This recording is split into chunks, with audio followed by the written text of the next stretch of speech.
Hello guys, welcome to my YouTube channel.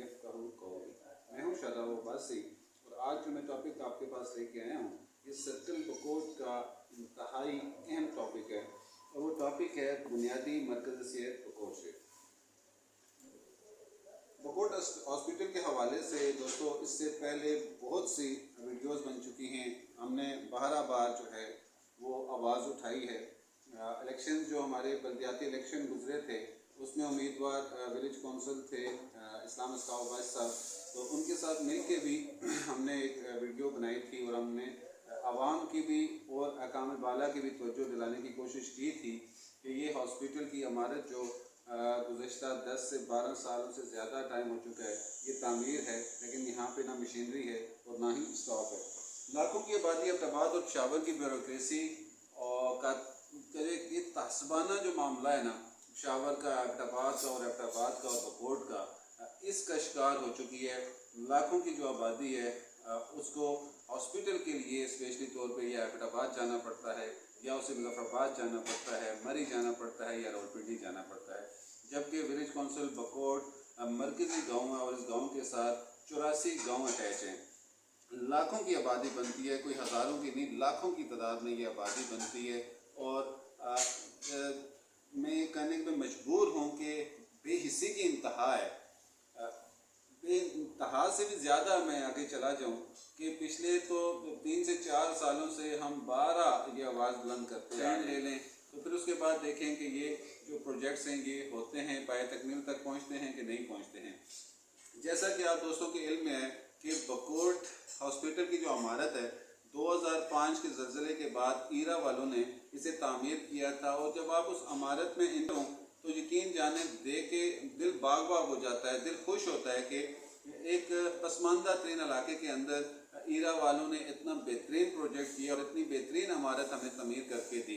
लेकिन हम ऐसे नालायक, मैं आज बड़ा स्ट्रेट फॉरवर्डली कहूँगा कि हम बकोट के लोग या बकोट के लोगों के ऊपर जो नुमाइंदगी करने वाले लोग हैं माजी बईद में, जो अब तक आते रहे, फारिग हैं, सिर्फ अपनी ज़ात का सोचते हैं, सेल्फिश है। मैं इंतहाई माजरत के साथ सारे मेरे लिए काबिल एहतराम हैं, लेकिन अगर आप मेरे गांव के लिए, मेरे लोगों के लिए अगर डिलीवर नहीं कर पा रहे हैं तो आप फिर हमारे लिए बस एक उस इज़्ज़त और एहतराम तक ही हैं, इससे आगे हम आपके लिए कोई अल्फाज अदा नहीं कर सकते हैं। अस्पताल की जो इमारत है वहाँ पे आपको ये भी बताता चलूँ कि स्टाफ के लिए भी बाकायदा से जो है वो कमरे, रिहाइशगाहें तामीर हो चुकी हैं। सिर्फ और सिर्फ कमी क्या है, पेशावर से मशीनरी अप्रूव करवानी है। पेशावर से मशीनरी अप्रूव होगी तो अब्टाबाद डिस्ट्रिक्ट जो है वो हमें स्टाफ प्रोवाइड कर देगा।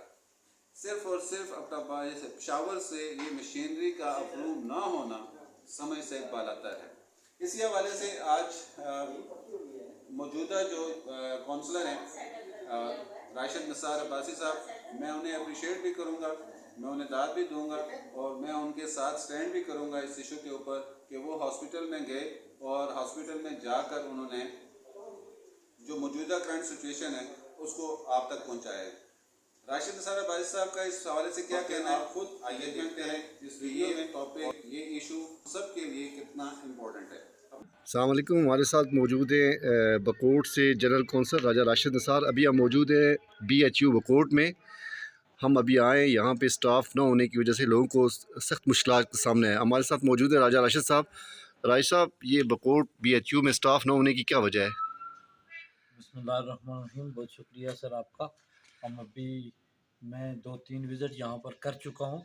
यहाँ पर 20-30 हज़ार आबादी वाला ये BHU हॉस्पिटल है। यहाँ पर ये देखें कि RHC के कोर्ट की जो है ना ये तख्ती लगी हुई है ओपनिंग सेरेमनी, तो यहाँ पर डॉक्टर कभी भी नहीं हुआ।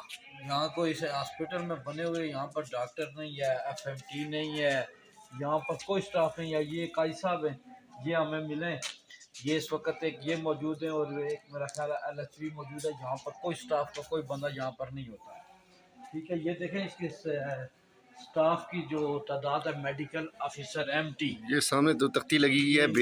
BHU में ये चीज़ें लाजमी होती हैं, इतना स्टाफ लाजमी होता है। मेडिकल टेक्नीशियन भी यहाँ पर मौजूद नहीं है, लेडी हेल्थ सुपरवाइज़र ये भी मौजूद नहीं है, EPI टेक्नीशियन भी मौजूद नहीं है, दाई भी मौजूद नहीं है, यहाँ पर चौकीदार हजरात भी कोई भी नहीं है, मेडिकल टेक्नीशियन भी यहाँ पर नहीं है, लेडी हेल्थ वर्कर LHV भी यहाँ पर मौजूद नहीं है, लेडी हेल्थ वर्कर ये दूसरी है, दो है यूँ है ना, इनमें से एक भी मौजूद नहीं है, वार्ड एल्डरली भी मौजूद नहीं है।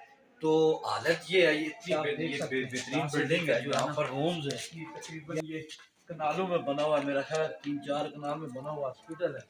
यहाँ पर डॉक्टर के लिए जो है ना रिहायशगाह भी मौजूद है, लेकिन इंतहाई अफसोस के साथ कि हमारे लोगों के साथ इतनी बड़ी ज्यादती होती है। अगर ऐसा ही इनका रवैया रहा हेल्थ के डिपार्टमेंट का, हम इस हॉस्पिटल को ताला लगवा कर पूरे मीडिया बुलवाएंगे यहाँ पर और देखेंगे कि क्या ज़रूरत है यहाँ पर।